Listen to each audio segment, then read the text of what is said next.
Karena dengan Roh Kudus yang telah dimeteraikan dalam kehidupan saudara dan saya, Tuhan akan membuat kita bukan beragama, tetapi membuat kita menjadi pengikut Kristus, membuat kita menjadi saksi Kristus, di mana melalui kehidupan kita, maka karya Roh Kudus akan membuat saudara dan saya menjadi saksi Kristus untuk memberitakan Injil seperti Rasul Petrus, di mana pada hari itu dia berkhotbah dan 3.000 orang bertobat, saudara. Bahkan bukan hanya itu, dia akan mengubahkan setiap saudara dan saya dari dalam untuk kita bisa menjadi seperti yang sulung, yaitu seperti Tuhan Yesus Kristus.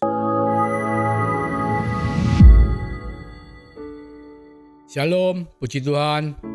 Pada hari ini kita akan melakukan ibadah online dengan merayakan Hari Pentakosta. Mari sebelum kita mendengarkan apa yang menjadi isi hati Tuhan, kita satukan hati kita tundukkan kepala dan kita berdoa. Tuhan, terima kasih Tuhan untuk hari ini kami boleh bersama-sama untuk berdoa, membuka hati kami, membiarkan Roh Kudus menguasai setiap hati supaya kami boleh mendengar, mengerti firman-Mu, bahkan kami boleh melakukan dalam hidup kami.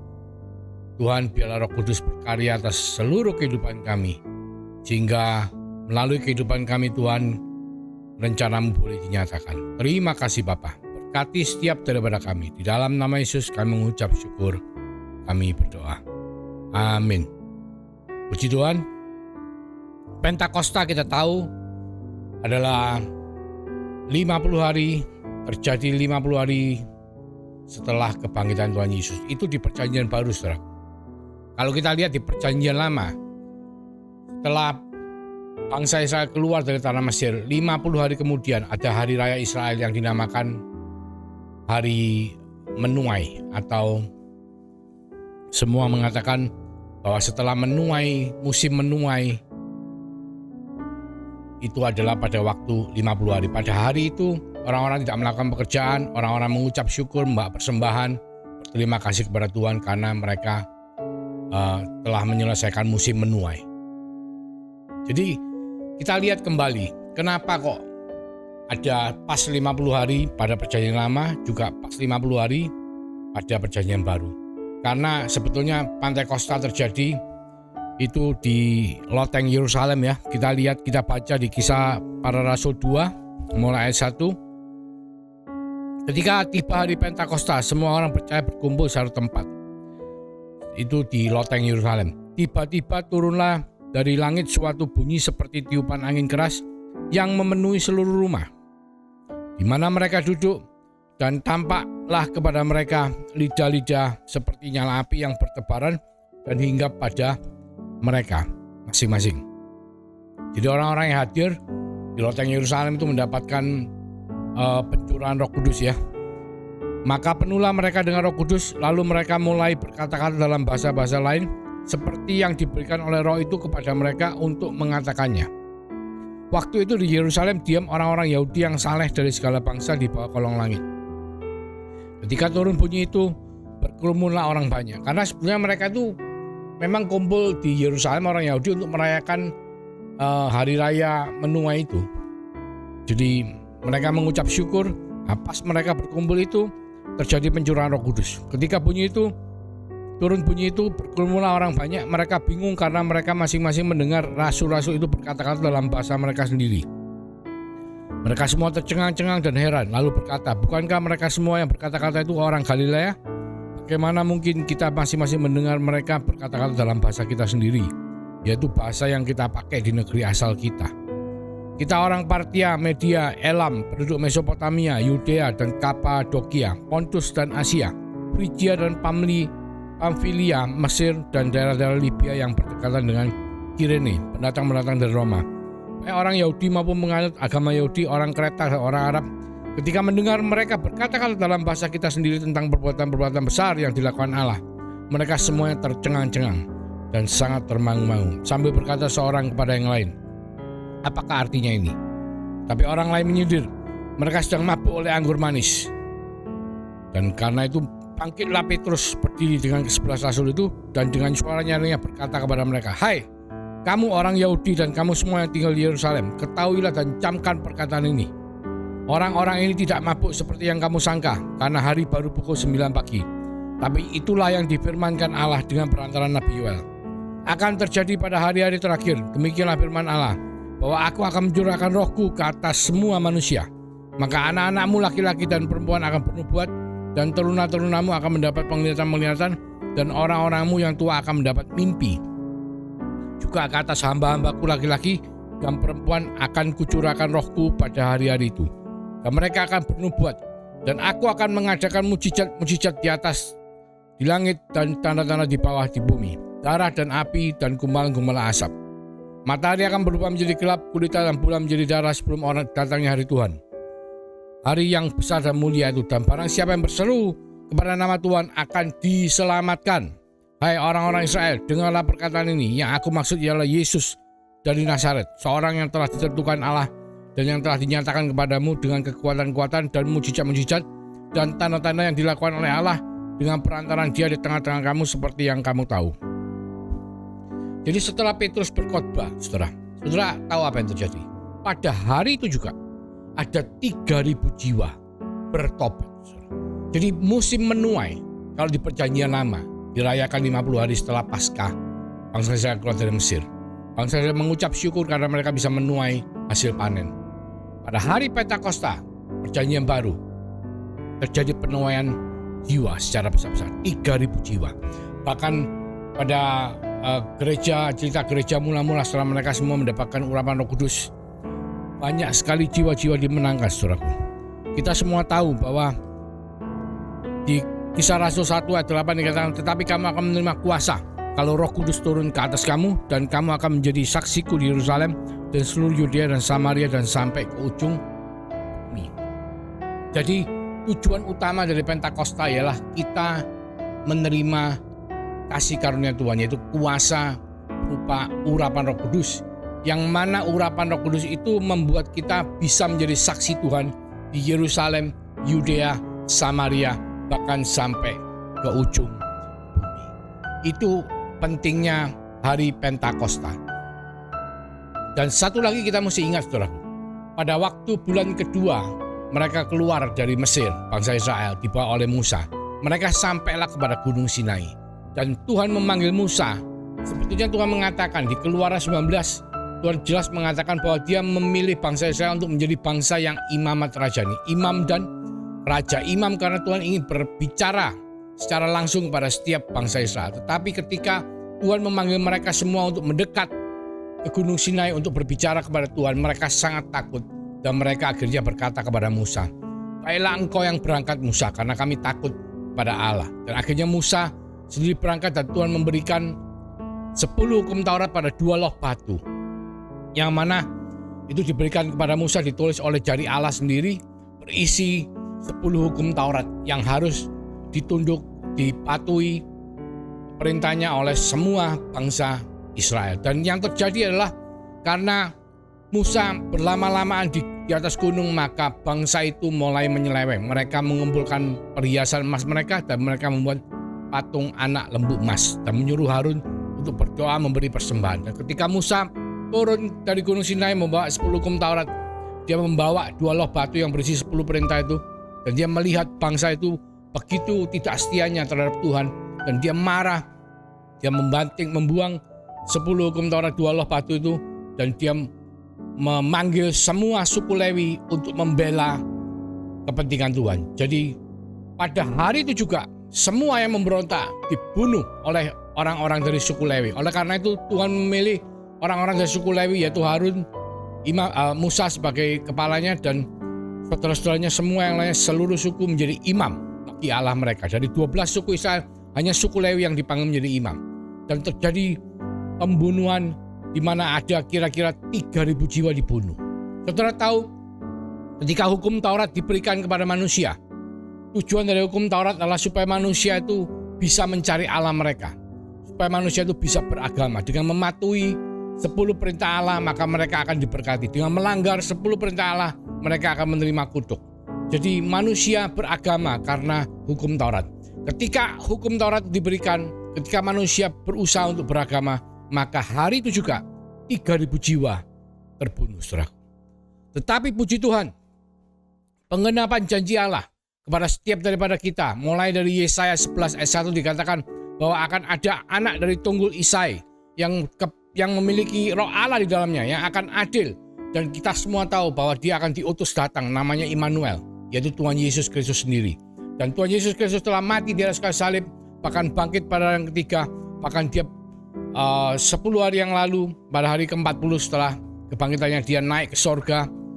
Dan untuk mengenapi janjinya bahwa dia akan menyertai saudara dan saya, Immanuel, pada amanat agung yang mengatakan dia akan menyertai kita selama-lamanya, dia tidak akan pernah meninggal kita, maka dia meminta penolong yang lain, yaitu Roh Kudus, untuk dimeteraikan dalam kehidupan saudara dan saya. Dan itu adalah kasih karunia Tuhan, saudara. Karena dengan Roh Kudus yang telah dimeteraikan dalam kehidupan saudara dan saya, Tuhan akan membuat kita bukan beragama, tetapi membuat kita menjadi pengikut Kristus, membuat kita menjadi saksi Kristus, di mana melalui kehidupan kita, maka karya Roh Kudus akan membuat saudara dan saya menjadi saksi Kristus untuk memberitakan Injil seperti Rasul Petrus, di mana pada hari itu dia berkhotbah dan 3.000 orang bertobat, saudara. Bahkan bukan hanya itu, dia akan mengubahkan setiap saudara dan saya dari dalam untuk kita bisa menjadi seperti yang sulung, yaitu seperti Tuhan Yesus Kristus yang memiliki roh Allah dan yang adil dan takut akan Allah.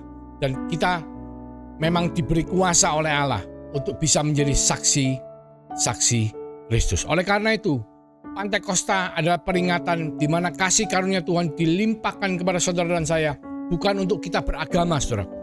Kita tidak ada satu agama pun yang bisa membawa kita mengalami Tuhan, tetapi agama adalah berusaha mengajar kita hal yang baik, berusaha membuat kita bisa mencari Tuhan. Tapi hanya Roh Kudus yang bisa membuat kita berada di dalam hadirat Tuhan. Karena ketika kita dimeteraikan oleh Roh Kudus, maka tubuh kita atau gereja ini adalah merupakan bait Allah.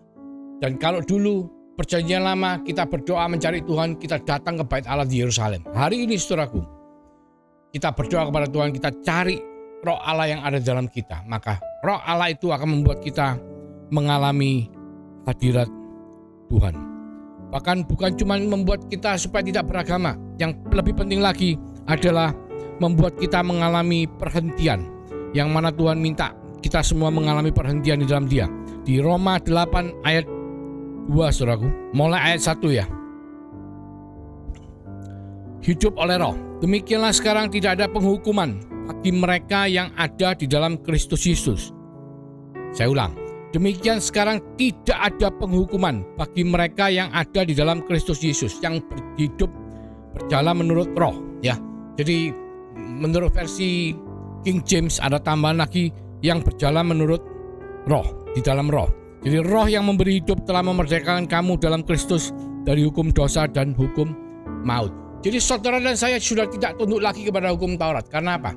Karena Yesus telah mengenapi dengan kematian di atas kayu salib, kebangkitannya pada hari yang ketiga, akan meterai Roh Kudus dalam hidup kita yang membuat kita hidup di dalam roh, menurut hukum roh, hingga kita dibebaskan dari hukum dosa dan hukum maut. Karena apa yang tidak mungkin dilakukan hukum Taurat karena tak berdaya oleh daging, telah dilakukan oleh Allah dengan jalan mengutus anaknya sendiri dalam daging yang serupa dengan daging yang dikuasai dosa. Karena dosa, ia telah menjatuhkan hukuman atas dosa di dalam daging, supaya tuntutan hukum Taurat digenapi di dalam kita yang tidak hidup menurut daging, tapi menurut roh. Jadi Bapa yang di sorga berjanji bahwa satu hari Dia akan memberikan kita Yoel, urapan Roh Kudus yang akan membuat anak-anak muda teruna bernubuat, membuat kita semua mengalami Tuhan sebelum hari Tuhan itu tiba. Dan pada hari Pantekosta semua itu digenapi, saudara. Jadi barang siapa yang beriman kepada Yesus Kristus, maka dia akan mendapatkan urapan Roh Kudus. Tapi pilihannya adalah pada kita. Apakah kita mau hidup di dalam roh atau kita mau hidup seperti daging? Kenapa masih belum semua dari kita, anak-anak Tuhan, bisa mengalami hari Pentakosta yang seperti dialami oleh gereja mula-mula? 11 rasul, 12 rasul, bahkan semua murid-murid Tuhan Yesus pada waktu itu. Karena banyak dari kita belum mau untuk membuka hati kita secara penuh untuk menerima impartasi Roh Kudus dan hidup menurut apa yang Tuhan mau. Sebab saudaraku, ketika kita hidup dalam kedagingan, kita tidak mau menurut roh, maka apa yang kita lakukan adalah semata-mata kedagingan atau dunia. Tetapi ketika kita mau belajar untuk berserah kepada Tuhan, membiarkan roh Tuhan yang ada dalam hidup kita, supaya menguasai kehidupan kita, sehingga kita bisa mengalami buah roh dalam kehidupan kita.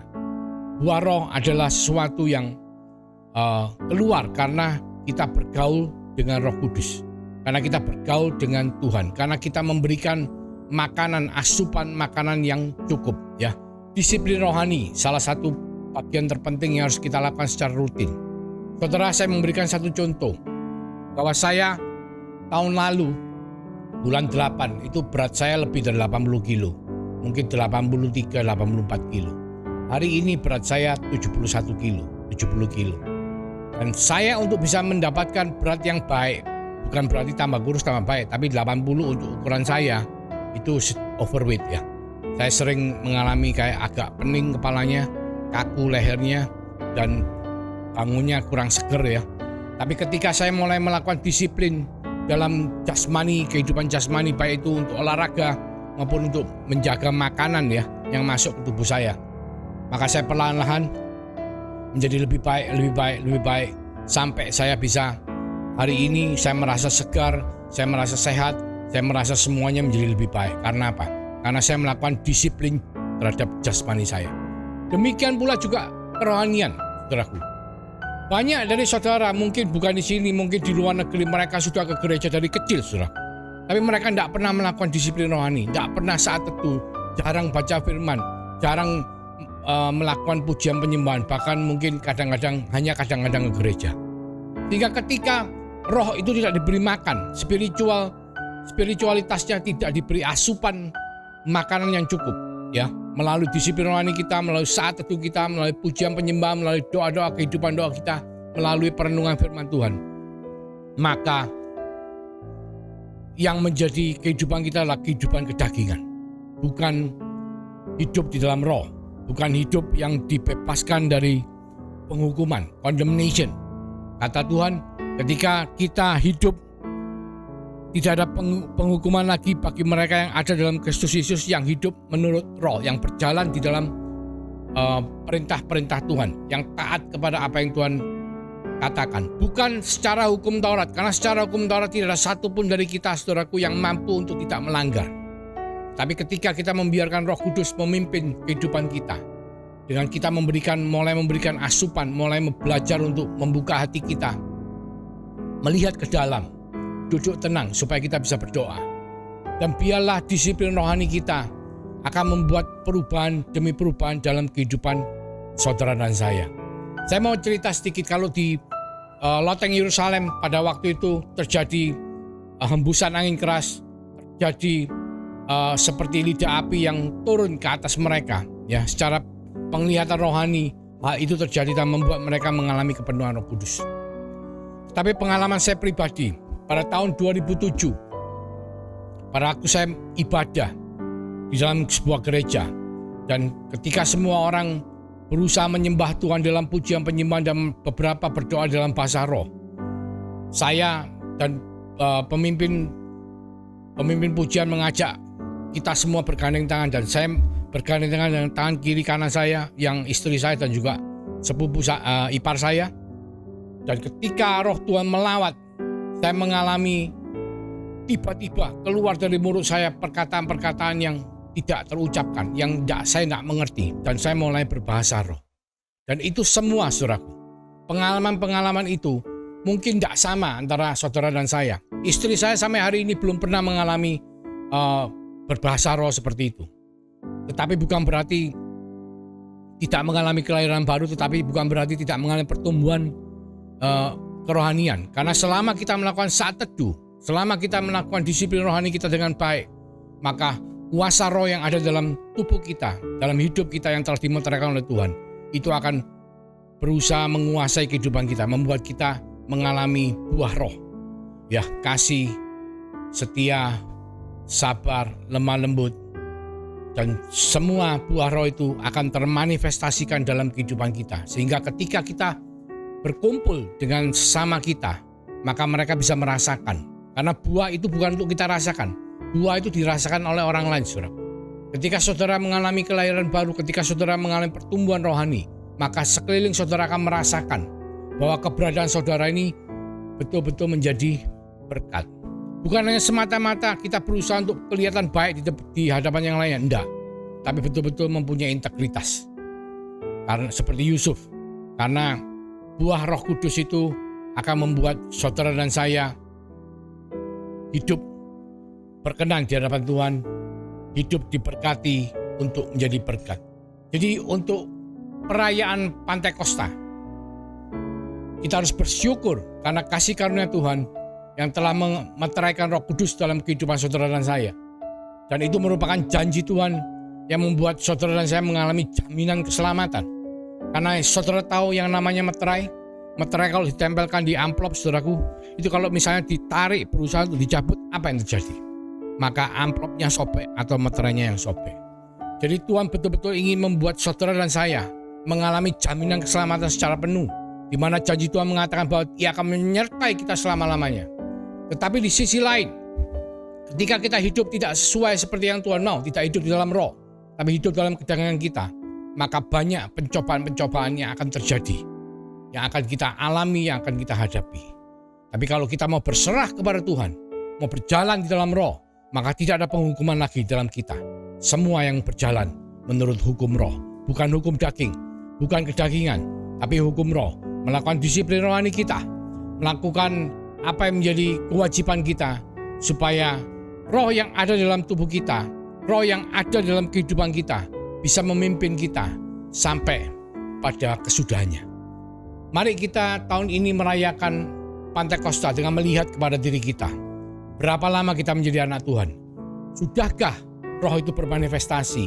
Sudahkah buah roh itu keluar dari dalam kehidupan kita sehingga mempengaruhi kehidupan di sekeliling kita? Sudahkah keluarga kita bisa merasakan? Kita menjadi saksi. Kita bisa menjadi saksi di keluarga kita, keluarga dekat Yerusalem, istri, anak, suami, orang tua, maupun di family kita, ataupun teman-teman kita, kerabat kita, bahkan partner-partner kerja kita, maupun masyarakat pada umumnya. Kalau kita belum mengalami itu, mari hari ini juga kita berdoa kepada Tuhan. Tuhan, biarlah kuasa roh-Mu menguasai kita. Jangan biarkan roh-Mu keluar dari dalam kehidupan kita. Seperti yang Daud katakan ketika dia berbuat dosa. Dia doa sama Tuhan, Tuhan jangan ambil roh-Mu dari dalam kehidupanku. Karena kita sangat membutuhkan Roh Kudus. Kita sangat membutuhkan tuntunan Tuhan. Kita sangat membutuhkan perlindungan Tuhan. Kita sangat membutuhkan berkat-berkat Tuhan. Mari saudara, saya ajak Pantekosta 2023, kita betul-betul mencari wajah Tuhan. Kita betul-betul membuka hati kita, membiarkan Roh Kudus menguasai seluruh aspek kehidupan kita, sehingga kita makin hari makin berkenan di hadapan Tuhan. Mari kita berdoa. Terima kasih Tuhan untuk berkat firman-Mu, untuk mengingatkan setiap daripada kami bahwa apa yang telah terjadi hampir 2000 tahun yang lalu itu adalah pertanda di mana Engkau mengenapi janji-Mu kepada setiap daripada kami, sehingga tidak boleh ada satupun dari kami ya Bapa yang ketinggalan. Tidak boleh satupun dari kami Tuhan yang tidak termanifestasikan dengan kuasa Roh Kudus. Dan biarlah Tuhan sendiri mengajar setiap daripada kami untuk melembutkan hati kami, supaya kami membuka hati kami terhadap pimpinan, tuntunan, perlindungan daripada Roh Kudus, sehingga kehidupan kami terlepas dari penghukuman, karena kami hidup menurut hukum roh, bukan hukum daging. Terima kasih Bapa, terima kasih. Biarlah berkat daripada Allah Bapa, melalui kasih karunia daripada Tuhan Yesus Kristus yang telah memeteraikan Roh Kudusnya dalam kehidupan setiap daripada kita, akan selalu membuat Roh Kudus itu menuntun kita, melindungi kita, menyertai kita, memberkati kita, mulai hari ini Tuhan, sampai Engkau datang yang kedua kalinya, bahkan sampai Maranatha. Di dalam nama Tuhan Yesus Kristus, kami mengucap syukur, kami berdoa. Haleluya. Amin. Tuhan Yesus memberkati.